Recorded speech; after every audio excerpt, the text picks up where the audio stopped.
বিসমিল্লাহির রহমানির রহিম। পরম করুণাময় ও অসীম দয়ালু আল্লাহর নামে শুরু। ইয়া আইয়ুহান নাবিয়্যু লিমা তুহাররিমু মা আহাল্লাল্লাহু লাক তাবতাগী মারদাতা আজওয়াজিক ওয়াল্লাহু গফুরুর রহিম। হে নবী, আল্লাহ আপনার জন্য যা হালাল করেছেন আপনি আপনার স্ত্রীদেরকে খুশি করার জন্য তা নিজের জন্য হারাম করছেন কেন? আল্লাহ ক্ষমাশীল, দয়ালু। قد فرض الله لكم تحلة أيمانكم والله مولاكم وهو العليم الحكيم। আল্লাহ তোমাদের জন্য কসম থেকে অব্যাহতি লাভের উপায় নির্ধারণ করে দিয়েছেন।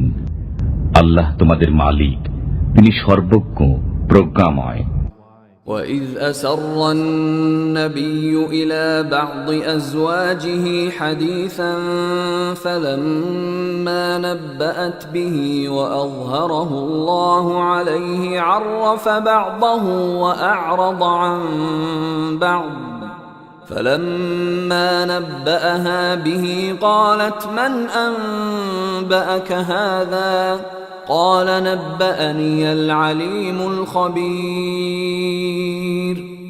যখন নবী তার একজন স্ত্রীর কাছে একটি কথা গোপনে বললেন, অতঃপর স্ত্রী যখন তা বলে দিল এবং আল্লাহ নবীকে তা জানিয়ে দিলেন, তখন নবী সেই বিষয়ে স্ত্রীকে কিছু বললেন এবং কিছু বললেন না।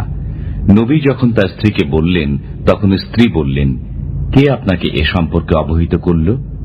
নবী বললেন, যিনি সর্বজ্ঞ, ওয়াকিফাল, তিনি আমাকে অবহিত করেছেন। ইন তাতুবা ইলাল্লাহি ফাকাদ সাগাত কুলুবুকুমা ওয়া ইন তাযাহারা আলাইহি ফাইন্নাল্লাহা হুয়া মাওলাহু ওয়া জিবরিল ওয়া সালিহুল মুমিনিন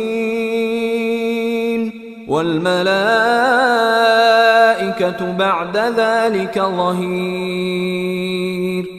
তোমাদের অন্তর অন্যায়ের দিকে ঝুঁকে পড়েছে বলে যদি তোমরা উভয় তওবা করো তবে ভালো কথা, আর যদি নবীর বিরুদ্ধে একে অপরকে সাহায্য করো তবে জেনে রেখো আল্লাহ, জিব্রাইল এবং সৎকর্মপরায়ণ মুমিনগণ তার সহায়, উপরন্তু ফেরেশতাগণ তার সাহায্যকারী। আসা রাব্বুহু ইন তাল্লাকাকুন্না আন ইউবদিলাহু أزواجا خيرا منكن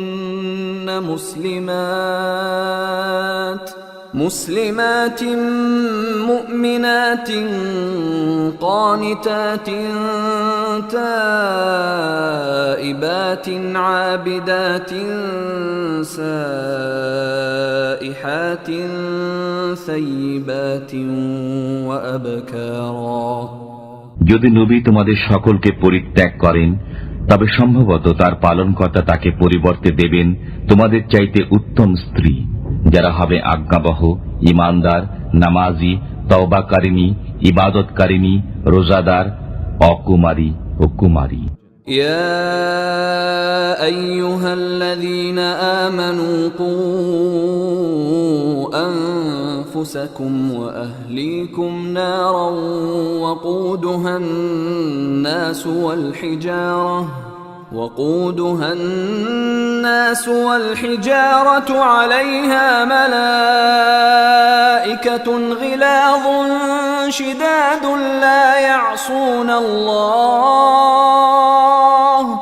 لا يعصون الله ما أمرهم ويفعلون ما يؤمرون।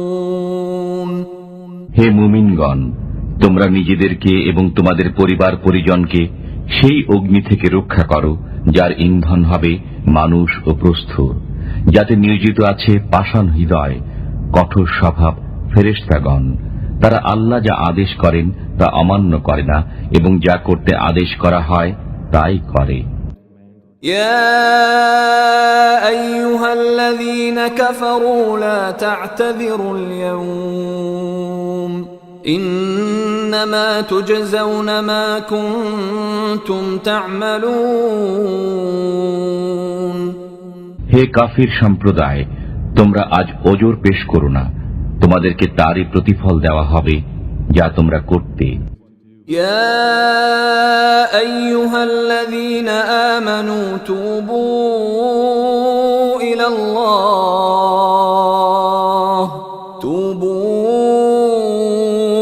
الله توبة نصوحا عسى ربكم أن يكفر عنكم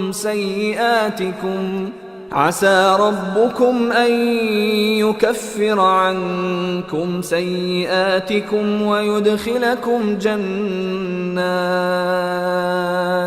ويدخلكم جنات تجري من تحتها الأنهار يوم لا يخزي الله النبي والذين آمنوا معه نورهم يسعى بين أيديهم وبأيمانهم يقولون ربنا أتمم لنا نورنا واغفر لنا إنك على كل شيء قدير হে মুমিনগণ, তোমরা আল্লাহর কাছে তওবা করো, আন্তরিক তওবা। আশা করা যায় তোমাদের পালনকর্তা তোমাদের মন্দ কর্মসমূহ মোচন করে দেবেন এবং তোমাদেরকে দাখিল করবেন জান্নাতে, যার তলদেশে নদী প্রবাহিত। সেদিন আল্লাহ নবী এবং তার বিশ্বাসী সহচরদেরকে অপদস্থ করবেন না। তাদের নূর তাদের সামনে ও ডান দিকে ছুটোছুটি করবে। তারা বলবে, হে আমাদের পালনকর্তা, আমাদের নূরকে পূর্ণ করে দিন এবং আমাদেরকে ক্ষমা করুন। নিশ্চয়ই আপনি সবকিছুর উপর সর্বশক্তিমান। يا أيها النبي جاهد الكفار والمنافقين واغلظ عليهم ومأواهم جهنم وبئس المصير হে নবী, কাফির ও মুনাফিকদের বিরুদ্ধে জিহাদ করুন এবং তাদের প্রতি কঠোর হন। তাদের ঠিকানা জাহান্নাম, সেটা কত নিকৃষ্ট স্থান।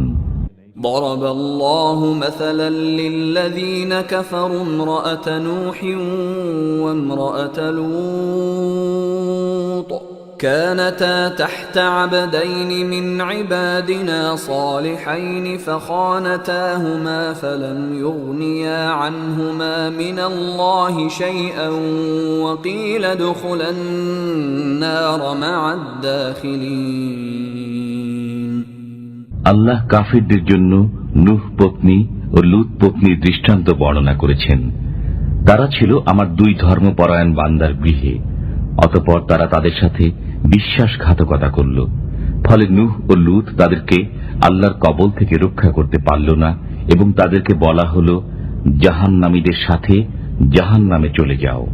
وضرب الله مثلا للذين آمنوا امرأة فرعون إذ قالت رب ابن لي عندك بيتا في الجنة ونجني من فرعون وعمله ونجني من القوم الظالمين আল্লাহ মুমিনদের জন্য ফিরাউন পত্নী দৃষ্টান্ত বর্ণনা করেছেন।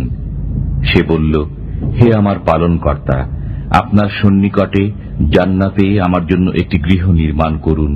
আমাকে ফিরাউন ও তার দুষ্কর্ম থেকে উদ্ধার করুন এবং আমাকে জালিম সম্প্রদায় থেকে মুক্তি দিন। ومريم ابنة عمران التي أحصنت فرجها فنفخنا فيه من روحنا وصدقت بكلمات ربها وكتبه وكانت من القانتين আর দৃষ্টান্ত বর্ণনা করেছেন ইমরান তনয় মরিয়মের, যে তার সতীত্ব বজায় রেখেছিল। অতঃপর আমি তার মধ্যে আমার পক্ষ থেকে জীবন ফুঁকে দিয়েছিলাম এবং সে তার পালনকর্তার বাণী ও কিতাবকে সত্যে পরিণত করেছিল। সে ছিল বিনয় প্রকাশকারীদের একজন।